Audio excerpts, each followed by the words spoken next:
Bago pa man nagpalit ang taon, ang showbiz industry nagulantang sa humabol pang plot twist ng 2025. Ang aktres na si Carla Abellana muling ikinasal sa kanya raw first and last love. Walang iba kundi sa kanyang unang boyfriend at high school sweetheart na si Dr. Reginald Santos. Who would have known it was still going to be us in the end? Just when I stopped looking for anything and anyone, life surprised me in the most unexpected way. Ang kanyang nakatakda noong kasal, naging laman pa nga ng mga blind item. Pero hindi ito nakumpirma hanggang sa mismo niyang wedding day. Hi, my love. You look beautiful, as always. It is that same beauty that captivated me since I first laid eyes on you. I can still vividly remember we were in high school. We were young back then. We fell in love, and then life had interim plans for us. Hi, Carla. Thank you. Thank you. Thank you. At sa linggong ito, si Mrs. Carla Abellana Santos nagpaunlak sa KMJS ng interview. Carla Abellana, KMJS na. Yes! Lagi ko po sinasabi yun, KMJS na yan. Congratulations, Thank Carla. you. Thank you Kamusta very ba much ang po. bagong kasal? Okay naman po. It's been 2 weeks. Laging po nila sinasabi, parang honeymoon stage. Parang on a high pa din po yung feeling. Kasi Cloud9 pa rin. Cloud9, yes. Definitely You're po. walking on clouds. Yes. Pero ang daming nagulat ha. Ikaw daw ang plot twist ng 2025. Nagulat po silang lahat. Because people were surprised na Yes. kinasal ka na lang bigla, Opo, walang bigla. kaabog-abog. Yes, wala pong announcement, walang formal na anything. Pero how did you manage to hide all of that from the public? You're a very public Yes. personality. Correct po, that's true. Siguro kasi po yung aking husband, very private person. So talagang anything involving him, talagang hindi ko naman po pinapublicize. In a way, out of respect na rin po sa kanya. Honestly, sa lahat po ng pinagdaanan ko na very publicized, this time around, sabi ko parang mas gusto kong protektahan po talaga yung Hindi madali yun privacy. You were lovely Oh, thank on your you. wedding day. Sabi nila para ka raw si Mama Mary. Nakakatuwa kasi, Mama Mary is beautiful. Hindi naman po yun yung look na gusto naming ma-achieve. Pero yun po yung, I guess, pinaka-common na napansin po ng tao. So, ano po yun? Flattering po siya. Tell us about your love story. Kwento mo Okay. naman. Yes. Parang first love mo siya. Yes, first love ko po siya. First boyfriend ko po. I was in first year high school. Siya po fourth year high school. So higher batch po siya. We went to the same high school. So first love, first boyfriend. Maganda po doon yung aming relationship back then. Nagtagal po ng more or less 2 years. Carla, pa-share naman daw ng mga kilig moments nyo. Kilig moments po from ni high Doc school. Reg, nung high school Opo. pa kayo. Yung unang-una po naming parang lumabas dahil fourth year high school po siya, meron po silang grad ball. In-invite niya po ako doon to be his date. So naka-gown po kami, sa hotel po yung grad ball. So na-remember ko, nasiraan pa po yung kanyang kotse sa EDSA nung papunta na po kami. Yung mga typical high school, mga puppy love na bigay ng chocolate. Tapos, hindi po naging bad yung breakup. Kasi yung aming breakup noon, dahil nag-med school po siya, so he chose his studies po. So, syempre ako, very young po, high school, nasaktan po ako doon. But syempre, naintindihan ko po yun. Maayos po kaming naghiwalay back then. Hindi naman po kami nag-stay as friends. Hindi naman po kami nagparang communicate na after. So, we went our separate ways po, kanya-kanyang career, kanya-kanyang buhay. So, nung about 2 years ago lang po na nag-reconnect po kami. So, How? na-realize ko po na I still had his number. So, it was about mga Christmas po yun ng 2023 po yata, o 2022. Na bumati lang po siya ng Merry Christmas. Sa social media pa po yun. So, Merry Christmas naman din po ako back. And then, after siguro mga a month and a half po na mas naging madalas na po yung pag-message namin on social media. Anong nakita mo sa kanya? Para nagtiwala ka ulit at maniwala ka ulit. Miss Jessica, nung nagkita ulit po kami, after several months po of talking on social media, para po walang nagbago. Yung feeling po is parang we're back in high school. Hindi po siya nagbago. Ganun pa rin po itsura, ganun pa rin po magsalita. Pati yung character niya, same pa din po. Medyo nanibago lang po ako kasi ang formal po niya bilang doktor. Pero it's as if no time passed. You were as I remembered. Kind, loving, selfless, God-fearing. We reconnected at the perfect time. We are now the best versions of ourselves. Sa muling pag-cruise ng kanilang landas, mas nakilala raw ni na Carla at Doc Reg ang isa't isa. Ang dami ko pong natutunan about yung mga pinagdaanan po niya. Of course, sa work niya, his career as a doctor, pati na rin po yung past relationships niya. So, naging parang similar po kami ng mga pinagdaanan sa in terms of yung kanyang mga relationships na hindi rin po ganun naging maganda. Parallel lives. Parang parallel lives po, parang very similar. Kinaibahan lang po sa akin, nauwi po sa kasal yun, yung kanya po hanggang engagement po. So sa kanila, they called off their engagement. Both ended abruptly. Pareho po kami na hindi talaga ever na-imagine or in-expect na possible pa rin po pala yun na ito nga po, kami pa rin po ang nagkatuluyan in the end. May times na even after the wedding, nakatulala na lang po kami, tapos sasabihin namin, akalain mo yung tayo pa din pala, yung who would have known. May ganun kayong pa rin pong moments. moments na paano nangyari kaya yun. So, ang galing po how it was all orchestrated, nang hindi po namin pinilit or pinlano, na everything just fell into place, na yun nga po talagang after over 20 plus years, kami pa rin po pala yung meant for each other at nagkatuluyan. I once read that a great love story is when two people let go of one another, only to eventually find their way back to each other. Everything is more enjoyable now. From our simple TV nights to traveling the world with you, life is beautiful because you are in it. Ano kaya yun?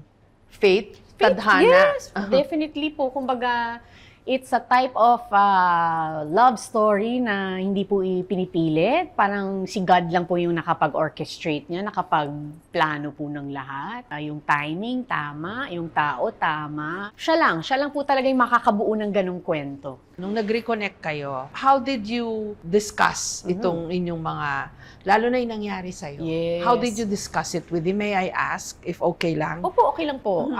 It took some time bago po ako nakapag-open up sa kanya kung ano pong nangyari. Kasi coming from, a very, difficult experience po sa previous relationship ko, guarded na po ako Nag-build ako ng walls po talaga na hindi na po ako trusting, medyo doubtful na po ako sa mga tao kung ano man ang intention nila or what. It took a few months bago po ako talaga nakapag-open up, bago po ako naging comfortable. This is what I went through. So, ano po siya, listener po siya, hindi siya yung matanong. He allows you lang po to just open up. This is the guy who made you trust again? Again, yes. Trust again and believe na, it's okay to love again, na pwede namang buksan mo ulit yung sarili niyo, yung puso mo. Aminin ko po, ang daming nag-change.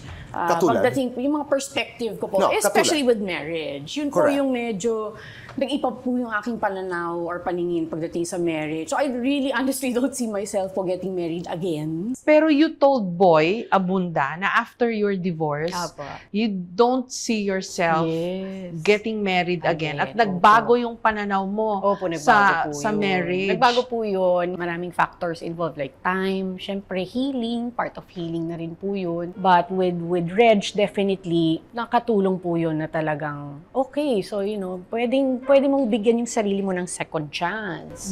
You can love again, you can open your heart again, and even consider getting married po again. Can you share lang with us, Carla, what is it like for you to be in that dark place when your first marriage failed? Oh my God. How did you get out of that hole? Oh my goodness, napakahirap po nun. Sorry to have to okay lang po yun. ask you to go back. I just want siguro na yung people who are similarly situated can be inspired kung paano mo nagawa. How bad was it ba? Oh my goodness. It was definitely the darkest, most difficult time of my life. Tapos, hindi po nakatulong na it's so publicized. Kasi ang hirap na nga po nang may pinagdadaanan kayong ganun ka-sensitive, ka-personal, my goodness, kasama or kalala. Parang as much as you want to keep it private, unfortunately, pareho po kaming celebrities. So talagang people blow up, whatever information they get. So talagang yun po yung pinakamahirap po na pinagdaanan ko talaga sa buhay ko po. Kasi ang ikli nung first marriage Opo, mo. 7 weeks lang po yun. Kaya 5 weeks na lang ngayon, mabibit ko na po. Nakaka 2 weeks na po kami. 5 weeks na lang nabit ko na po yung record. Mabuti na pagtatawanan mo na Mabuti lang. na lang po na pagtatawanan ko na po siya ngayon. Of course, pag binabalikan, painful pa rin naman po siya, but at least I'm able to more comfortably talk about it. So ano pala yung biggest lesson, Carla? Oh my goodness. In life. You had a long dating history, and then maayos naman lahat, and then correct. biglang nag-crumble na lang ng ganun-ganun. What's the biggest lesson that you can share? Siguro po is, of course, there's no problem in loving another person, trusting another person, pero forgiveness, of course, part po yan. Pero I guess, isa sa lessons po is, pag may mga red flags po talaga, huwag isasantabi. Of course, wala namang pong tao na perfect. Unfortunately, back then, hindi ko po alam, hindi po ako aware na red flag po sila. Kasi para sa akin, normal po, parang ganun na. Siguro, dahil hindi perfect yung tao, nagagawa niya ito or nasasabi niya yun. Ang tao, pag hindi po willing magbago, wala rin po tayong magagawa. Kumbaga, pwede natin subukan at tulungan sila, pero if they don't see anything wrong, yung mga ganun po, mahirap kung lagi po natin na pinipilit lang, na hindi na pala po dapat pinatagal yung relationship. Mahabang proseso yan. Pero alam ko, makakayanan din yan. Pero sasabihin nila, si Carla, swerte yan kasi nakapag-divorce. Yes, apo. Kaso dito sa Pilipinas, Ay. walang divorce. Because he is a US citizen also, may option po siyang ganon na yun po yung mas pinili po niya na mag-file po ng divorce abroad, which I found out later on po na applicable naman po, kumbaga, we have a law na it applies pa rin po kung may foreign decree of divorce. Bawal na po ako magpakasal sa simbahan, so civilly na lang po, at least pwede pong mag-remarry, sa law na lang po. So paano yun? Wala kang balak to have a church wedding? Wala na po, okay naman po yun kasi as long as we are legally married, that's more than enough. Funny as it sounds, nakapagpakasal na po ako sa simbahan. Na-experience ko na po yun. So, okay na po ako doon. It was still very solemn yung wedding po. Yung nagkasal po sa amin ay local government. Thankfully, pumayag naman po siya na mag-incorporate pa rin po ng yung mga symbolic parts katulad ng unity candle, cord, veil, mga ganun. So, kahit civil ceremony po siya, in a way, kahit papano medyo may influence pa rin po ng Catholic faith. Hindi naman nabawasan yung romantic angle. Ay, hindi Or po. romance Wala nga points. po. Hindi po, not at all, because it was set in a beautiful garden. Parang simbahan po din po talaga, nasa altar po kayo. So kahit hindi po siya physically sa loob ng simbahan, meaningful pa rin po yung ceremony. Tsaka sa trabaho ko po, ilang beses na po ako kinasal sa simbahan. Iba-ibang role, iba-ibang drama. Iba pa rin po yung actual talaga kasi of course, alam niyo po and completely aware kayo na, ay, ito totoo na ito. Hindi na kayo artista, walang cameras, hindi ito take. And iba po yung experience nung kasal ko ngayon na talagang back then, I thought that was the one already. Wala naman po nag-iisip, pang ilang kasal ko kaya ito. Wala naman po nag-iisip ng ganun. Pero iba po yung saya talaga ng, alam nyo, oh my gosh, this is the real deal. I can never imagine my life or what life would be had we never met again. I love you with everything I am. Did you go through a phase na, Lord, naman, dito mo rin naman pala ako dadalhin. Sayang naman po lahat ng pinagdaanan. Sana hindi mo na lang ako, Opo. sana hindi na lang ako nadapa. May mga ganyan ba? Yes, definitely meron pong ganun. But of course, looking back, kumbaga yung faith ko kay Lord na parang, okay, kinailangan ko po talaga lahat pagdaanan yun. So lahat yon nangyari at kinailangan po namin pagdaanan on our own separately para makaabot po kami dito. So part po yun ng divine plan ni Lord. Thank you, Lord, most importantly for now giving me the clearest answer to all my painful whys. As a wife with a ring on my finger and a heart full of gratitude. I was lost trying to find my way home, trying to find peace. But ultimately, every single step was worth it. I'm home at last.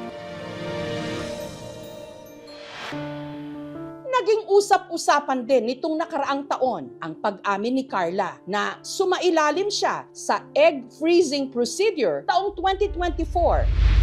Ang egg freezing, medical procedure kung saan kinukuha ang itlog o egg mula sa ovaryo ng babae at iniimbak sa napakalamig na temperatura para magamit sa pagbubuntis sa hinaharap.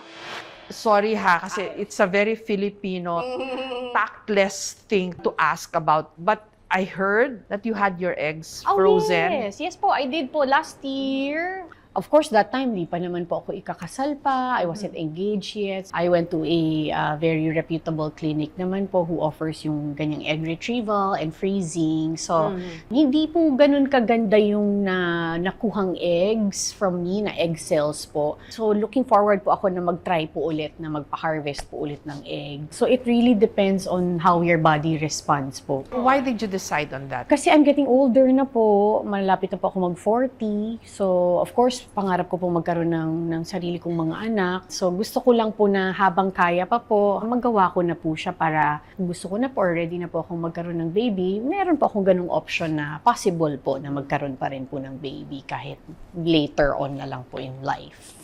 Bakit parang kabaong? Nakakatakot naman. So, ito na, yung cake na. Yes, the Oo. cake, the viral. Ano ba nangyari doon, Carla? Kasi we really didn't want a conventional ilang tiers po no, o layers ng cake. Gusto namin yung edible po talaga makakain ng lahat ng bisita. Naisip po namin na, maganda po yung nakikita namin na nauuso po ngayon abroad na isang flat lang po siyang pahaba na cake. Simple lang. Hindi po lahat na-appreciate yun. Kabao nga daw for coffin cake because of the flowers or yung icing sa gilid na hindi naman din po namin nakita. Siguro ngayon kung ipo-point out po siya, you cannot unsee. At the end of the day, happy kami. Na-enjoy ng mga bisita po yung cake. So wala po sa amin yung mga bashing-bashing. At nakain po namin siya, masarap siya. Yun ang pinaka-importante doon. Masarap yung cake. So, let them have their cake and eat it Yes, too. let them have their own cake and eat it. Yes. At akalain nyo ho, meron palang trend na ganito ngayon. Tawag achievement cake. Itutusok mo dyan yung iyong mga things that you should be grateful for. So I'll go first daw. I'm happy and thankful that I survived 2025. Diba? Ang challenging ng taon Ang na to. challenging po ng Diba? 2025. Ayan. So tutusok ko na siya ngayon dyan. Okay. Okay, ako naman po. I'm thankful na bayaran ko na po in full yung aking home loan itong 2025. Pangalawa, I am thankful that I'm okay, pati ang family ko at syempre, ang KMJS. Staff. Okay. Okay, we're okay. Ayan. I'm happy na healthy po at masaya yung aking family. So, happy and healthy family.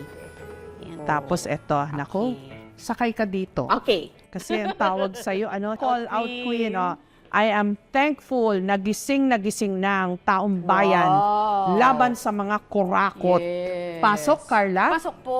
Thankful din po ako dyan. Ayan. Pasok po yan, call Oo. out queen. O, bakit ka nga ba call out queen? Kasi po, parang hindi po tama na tahimik po tayo about it. Hindi lang po dahil controversial. It involves all of us. Affected po tayong lahat. The more we call it out, the more pag-usapan po. Nandun po nakafocus yung attention na dapat naman po talaga kasi hindi na po tama yung mga nangyayari. Yan. So last na po, of course, I'm thankful na I got married po. Thankful for getting married. Mabuhay ang bagong Mabuhay po ang kasal. bagong kasal. Congratulations, Grateful po ako niyan. Carla. Plot twist po yan Oo. at bago matapos ang taon. Thank you. And I'm happy for Thank you you. po. Ang istorya ng pagmamahalan ni na Carla Abellana at Doc Reg, hindi kwento ng pagbabalik, kundi ng tamang oras.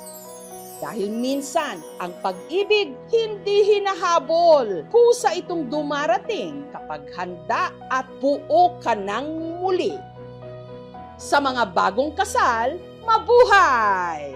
Parang you don't say na the Lord could have just given you a fairy tale outright. No. Fairy tale din pala. Fairy tale din po pala. Kumbaga, in a way, it's proof of how God is faithful, na porket marami pong mga hindi magandang nangyari, hanggang doon na lang po yun. Parang testament po siya, proof na siya na hindi ka po pababayaan ni Lord. So, there's always the rainbow, or the light at the end of the tunnel.